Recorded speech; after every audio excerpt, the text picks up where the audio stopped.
Fala pessoal, Rian aqui, vamos continuar com a nossa série de fundamentos de base de dados. Nesse vídeo a gente vai falar brevemente sobre modelagem. A modelagem, ela é basicamente a nossa camada lógica de estruturação de uma base de dados. O que acontece? A base de dados, como nós vimos, vai ter uma solução de software que é implementada via o SGBD, como vimos no vídeo anterior. Aliás, isso aqui é uma série. Se você não viu os vídeos anteriores, sugiro que você veja para que você entenda esses conceitos. E é claro que esses dados eles estarão armazenados de forma física em alguma máquina, seja ela local, seja ela remota. Só que para que essa base de dados seja eficientemente estruturada e facilite nosso gerenciamento de dados, precisa existir uma estrutura lógica de organização desses dados. Perceba que essa estrutura lógica ela tem que conversar diretamente com a lógica de negócio, né? Não faz sentido a gente estruturar uma base de dados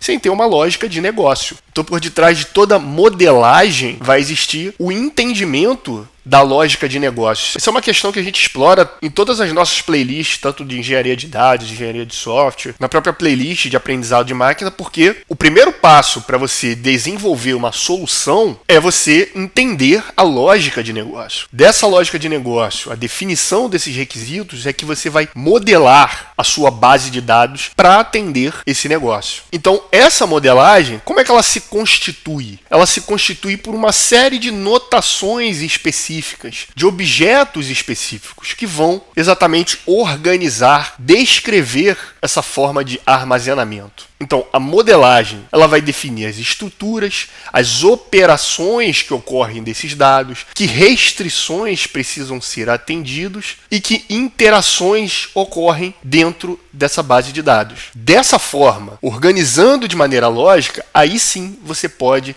passar a fazer isso de forma física, material, objetivamente, não é? A gente vai tratar de dois tipos de modelagens aqui que, na verdade, estão intrinsecamente ligados, que são os modelos mais amplamente conhecidos e mais amplamente utilizados. O primeiro é o próprio modelo relacional, sobre o qual nós já citamos na playlist, né? Mas aqui a gente vai esclarecer que esse modelo relacional ele é efetivamente o mais utilizado para dados estruturados e o modelo relacional ele é baseado, como diz o nome, em relações. Então, a relação é essencialmente uma tabela, como nós as conhecemos, né? E aquilo que nós conhecemos como linha é um registro de algum tipo de fenômeno importante ao ponto de a gente precisar armazenar. A gente também denomina cada um desses registros como uma tupla, que é um conjunto de elementos ordenados. E para cada registro ou cada tupla existe um conjunto de atributos, que é o equivalente às nossas colunas. Então aqui a gente já tem a nossa notação do modelo relacional, que é exatamente isso, né? A relação é representada pela tabela. Aquilo que nós conhecemos como coluna são os seus atributos e diversos atributos instanciados, né, serão as suas linhas ou registros. Então aqui é para demonstrar, né, como isso acontece. Isso aqui então é a minha relação, ou seja, é a minha tabela.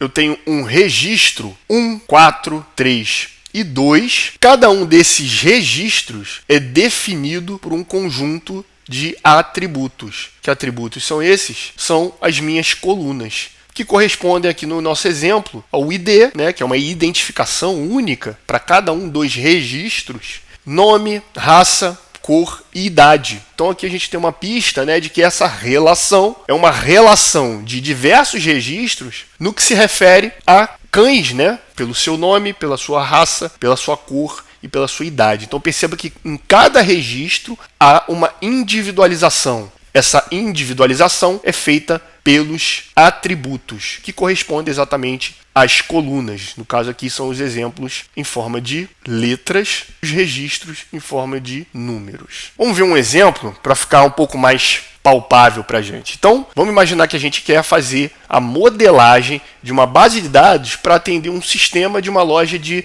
varejo. Essa base deve registrar pelo menos os seus clientes e os seus pedidos. Então perceba, existem dois fenômenos que são interessantes, no mínimo, para que eu possa registrar a base de dados dentro da minha lógica de negócio. Perceba como é importante a questão da lógica de negócio conversar com a nossa modelagem. Então, a partir desses requisitos, o que a gente pode desenhar? A gente pode desenhar essas duas relações, que são duas tabelas, né? A tabela de cliente, ou customer, e a tabela de pedidos, order. E aqui, para exemplificar, né, você tem uma ID, nome e e-mail. Então, isso vale para registrar os seus clientes. E aqui você tem os registros, né, individualizados, aí cada um por seus atributos. E no que se refere aos pedidos, você tem ID, a data desse pedido e qual foi o cliente que fez a solicitação, né? Perceba que há uma conexão dessas duas relações, a gente vai falar disso posteriormente. Mas perceba, por meio de uma modelagem relacional, nós criamos duas relações, a relação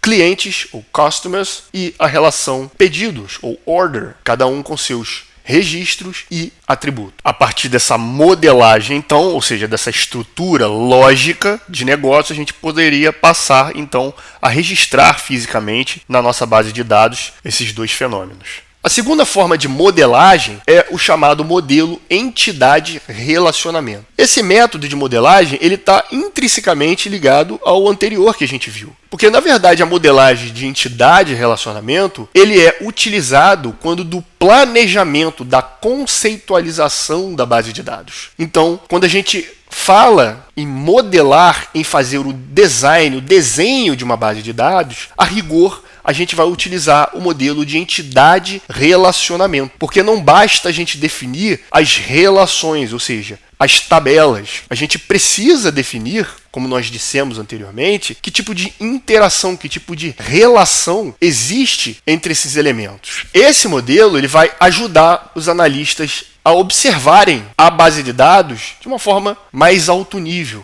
né, facilitando a implementação na prática dessas bases de dados. Isso dá uma segurança para a estruturação, para a arquitetura dessa base de dados. Nesse método de modelagem, a gente tem uma notação incrementada. Por quê? Porque agora o que você vai representar a rigor são entidades, como denomina o modelo, né? Modelo entidade e relacionamento. Então você vai ter entidades que são efetivamente objetos ou conceitos do mundo real. E esses conceitos ou objetos, eles possuem relacionamentos entre si. Então perceba, que conceitos e objetos são esses? Esses conceitos e objetos são da lógica de negócio. Você precisa entender a lógica de negócio. Qual é a lógica de negócio que você está atendendo? É um pet shop? É uma hamburgueria? É uma livraria? É uma base de dados de treinamento de um modelo de inteligência artificial? Então, você precisa entender essas entidades. E essas entidades têm tudo a ver com essa lógica de negócio. Nesse modelo, a gente vai se valer muito de recursos como diagramas e representações visuais, já que essa é uma metodologia de mais alto nível. E o objetivo é justamente facilitar o entendimento dessas relações e objetos. Então, além dos conceitos que nós acabamos de explicitar, que é a entidade, nós também temos o conceito de atributo. O atributo é justamente a característica que individualiza uma entidade, ou seja, cada entidade pode ser individualizada, ou também dizemos que ela pode ser instanciada por um conjunto de atributos. Além disso, existe aquilo que nós denominamos de cardinalidade. A cardinalidade é muito simples. Ele simplesmente corresponde à forma que duas entidades se relacionam. A gente vai ver como é que funciona isso. Não se preocupe com essas definições. Quando você tem duas entidades, A e B, cada instância da entidade pode ter uma ou mais relações com outras instâncias de outra entidade, dizemos que a cardinalidade é de N para N, ou também de vários para vários, muitos para muitos. Então você possui essa lógica. Porém, quando essa relação múltipla ocorre em só um sentido, aí dizemos que temos uma relação 1 para N, porque de A para B, as instâncias de A podem ter uma ou várias relações, como você pode ver aqui, né? Essa primeira instância aqui tem uma relação só, mas essa segunda aqui tem duas, né? No entanto, do contrário, não existe. Perceba, cada instância da entidade B só tem uma relação com instâncias da entidade A, ou seja, daqui para cá. Então, dizemos que de A para B, A 1 para n, e daqui para lá, n para 1. É possível você também descrever n para 1, né? Naturalmente, bastaria que você invertesse a posição nesse diagrama aqui, né? A chave é você identificar que possibilidades de relações e a direção dessas relações. E, naturalmente, existe a cardinalidade 1 para 1. Onde você pode observar que, tanto de A para B quanto de B para A, existe apenas uma e só uma relação entre cada uma das instâncias das duas entidades, né? Não existe a possibilidade dele se relacionar com mais de uma. Bom, a gente viu que a modelagem de entidade e relacionamento utiliza diagramas. Existem diversas notações para representar esses diagramas. Eu vou trazer aqui um exemplo, que é chamado de UML. Então, a UML, ou Linguagem de Modelagem Unificada, né, no inglês Unified Modeling Language, ela vai implementar diversas características de notação para estruturar esses diagramas. E a gente pode utilizar aqui um exemplo para ficar uma forma prática de entender isso, né? O mesmo exemplo que a gente fez para o modelo relacional. Então, a gente tem que desenhar uma base de dados para atender um sistema de uma loja de varejo. E essa base deve, no mínimo, registrar ali clientes e pedidos. Então, o que a gente conversou, né? Na modelagem entidade e relacionamento, a gente tem entidades, atributos e os seus relacionamentos. Além de, claro, da cardinalidade, que é aquela natureza de relação entre entidades. Então, quando a gente coloca tudo isso dentro de um diagrama com notação UML, a gente vai ter algo parecido com isso aqui.